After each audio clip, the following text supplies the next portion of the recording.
To try and predict an MVP winner that's left of field, that's off the radar, that no one expects to win, isn't exactly an easy thing to do because generally you narrow it down to a couple of guys every single season that are going to be on a good team that are going to win and put up numbers.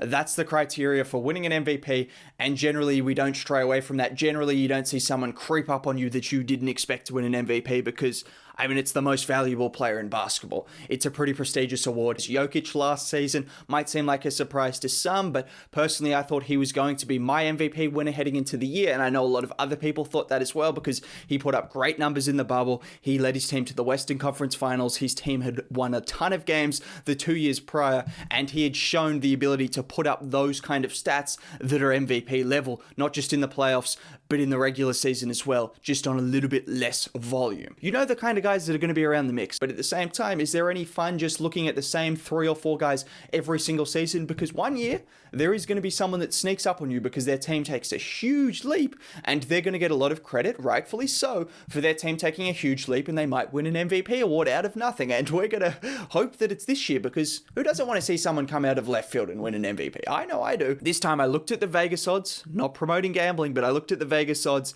I thought about Jason Tatum, I thought about Trae Young, but they were like 20-1 and 25-1. Not good enough.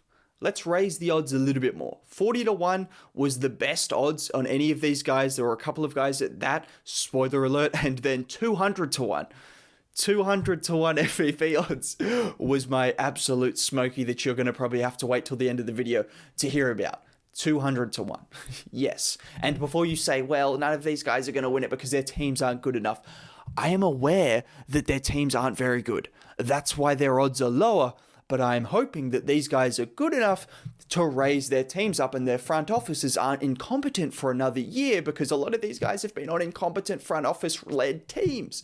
So that's my hopes, that's my ambitions, and these are the players. Let's just get into it. Also, drop a like on the video, subscribe to the channel if you're new, that would be much appreciated. And I want to start with someone who's probably not as left of field as the other guys. That's Paul George. I think, in my opinion, out of any of these guys on the list, he has the best chance to win the award because there's a few things for that. Straight off the bat, his confidence is at an all-time high coming off a performance. I keep thinking it's in the bubble, but it wasn't. But coming off a playoff performance where he was really good, and more importantly, he was really good without Kawhi Leonard. In the playoffs alone, he was putting up nearly 30 points a game, 11 boards, and 5.5 assists in those 8 games without Kawhi Leonard against the Suns and the Jazz, 2 of the best defenses in the NBA. Sure, his efficiency took a little bit of a hit, but this was in the playoffs against 2 of the best defenses in the NBA where he was asked to do a lot of stuff. And those numbers are huge. Played good defense. We always know PG is a two-way player. And I think his confidence is just such a huge thing that we have to consider sometimes. Sometimes we forget these guys,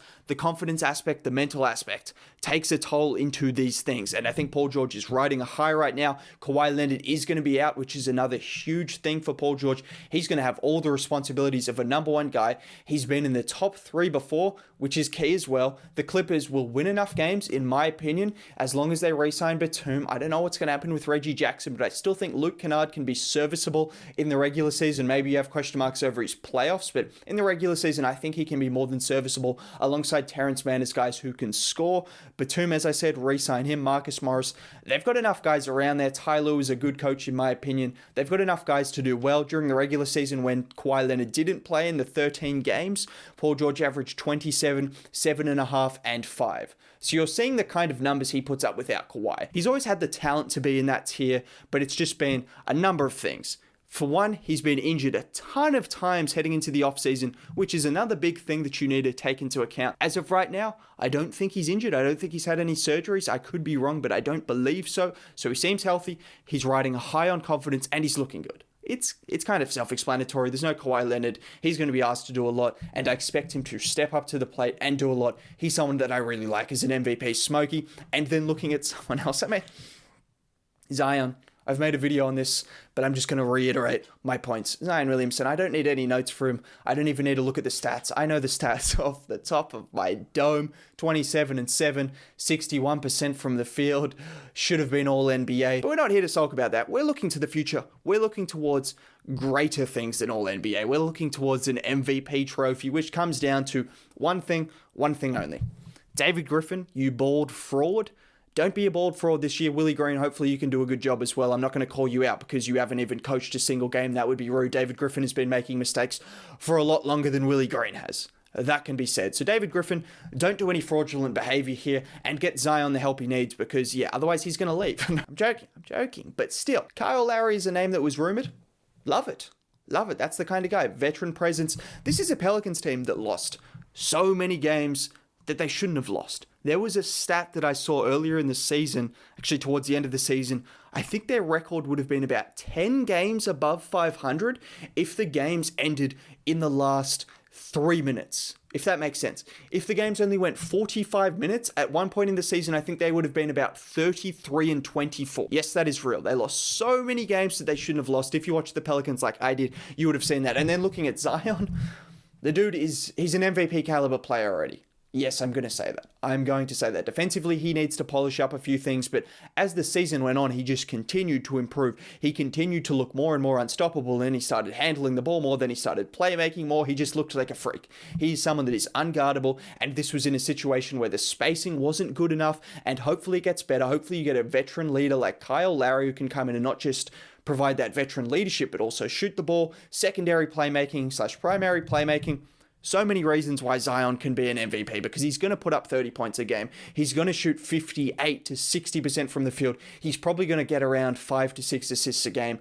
Yes, these seem like lofty expectations, but the man is proven to just be that good, and I expect him to continue to be that good. Comes down to the Pelicans and what they can do in the offseason. That's really all it is about Zion Williamson. I have absolutely no doubts about his talent and him just continuing to get better. And speaking of team fit, which is for a lot of these guys, as I said, that's why they're outsiders because you don't know how good their team is going to be. Karl Anthony Towns.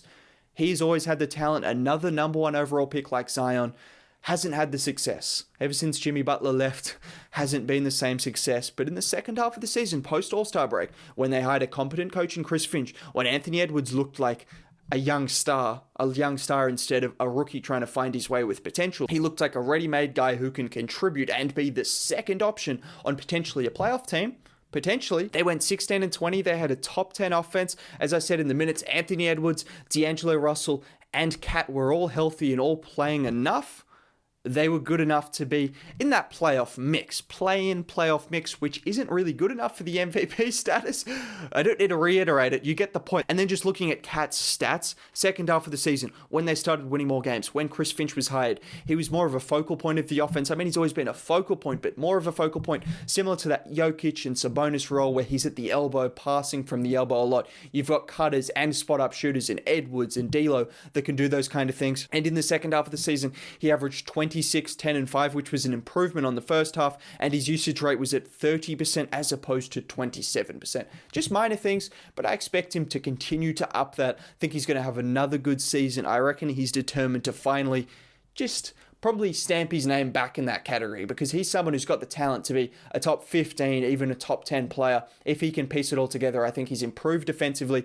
He's done a lot of things passing wise. He's probably better than he gets credit for. Always can shoot the ball, always can score. He's putting up 25 and 10 in his sleep. He's sleepwalking his way to 25 and 10. Get up to 30 and 10.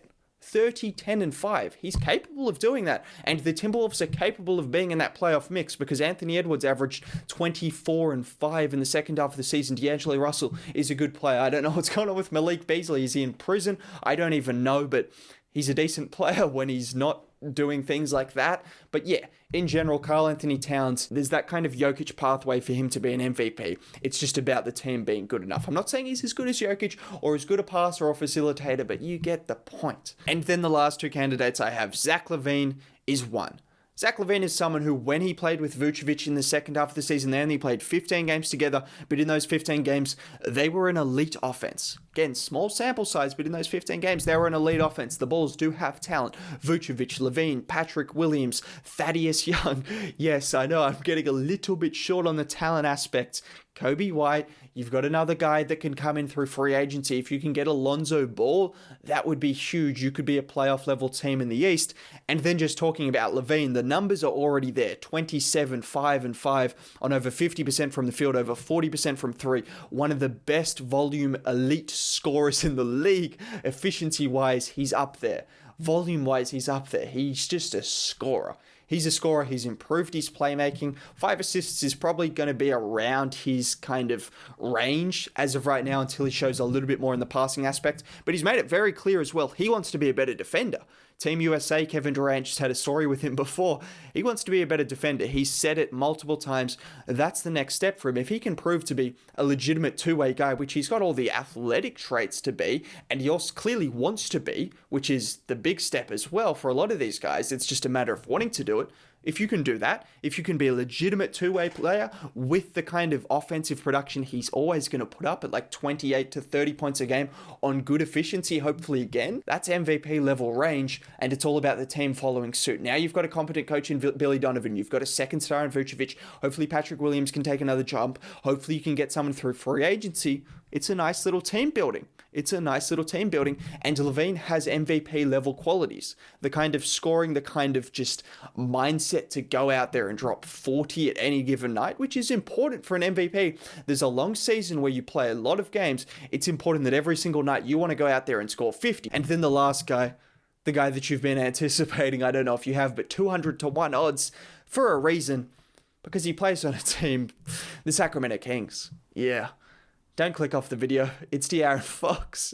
Yes, it is Darren Fox. And yeah, the Sacramento Kings, I talked about these officers being incompetent, the likes of the Pelicans, the Bulls haven't been great, and the Timberwolves. All of those front offices have not been very good. Sacramento Kings take that to a different level. They take it to a different stratosphere, and that is what Darren Fox is trying to overcome. Tyrese Halliburton is a good start. Harrison Barnes is solid. Buddy Hield, if you keep him, is solid. Rashawn Holmes, there's a decent team there. It's decent. Is it good enough to be MVP level in the West? Well, he's 200 to 1 odds for a reason. Probably not. But if you just want to look at Darren Fox, which is kind of just why I wanted to mention him, as I said, Jason Tatum would have been an easier one, but his odds, 20 to 1? Is that exciting enough? I don't think so. Darren Fox is exciting because get rid of Luke Walton, and you've got someone who put up 29 and 7 in the second half of the season. His efficiency went up. He was attacking the rim more, getting downhill. He's got shooting around him, which is something you have to credit Sacramento. They've done a lot of things wrong when it comes to the front office, but the shooting is there, and Darren Fox is a downhill player that you could easily see averaging 30 for the season. 29 and 7 in the second half of the season. There are some similarities to Russell Westbrook in his MVP season where he put up 31 and 10 rebounds a game. How many rebounds Fox is going to end up getting, I don't exactly know. Apparently he's put on 9 pounds, which is big as well because he plays a physical brand of basketball, and he loves to finish at the rim. He loves to get to the free throw line, which is something he did a lot better in the second half of the season as well. His traits are all about finishing at the rim. It's all about getting downhill and getting that contact, and he just consistently gets better at that every single split of the season. Second half of the season, as I said, he took it to a different level, and he was just on a roll. I saw him close out some games where he was dominating down the stretch. A couple of those Pelicans games he dominated. Saw him against the 76ers in a half absolutely dominate. Ben Simmons and Joel Embiid and all of those guys. He's had some huge performances that I expect to continue. Whether the Kings give him enough assets to get even close to MVP voting is a whole different story. But if you're just looking at someone who you should watch out for having a huge season, who's apparently put on weight, who's been in the gym, that had a great second half of the season, that's just been building every single season and looks like getting better every single season, Darren Fox is one of those guys. He's definitely one of those guys that I could see taking another leap into genuine star status, where you have to put some respect on his name, where you have to consider him an all-star in the ranks of all those other great all-star point guards in the West. Darren Fox is someone to keep an eye on. So that's just all I wanted to say. I think he's someone worth noting just for that alone. Because are there any other times you're really going to mention the Sacramento Kings? Not many.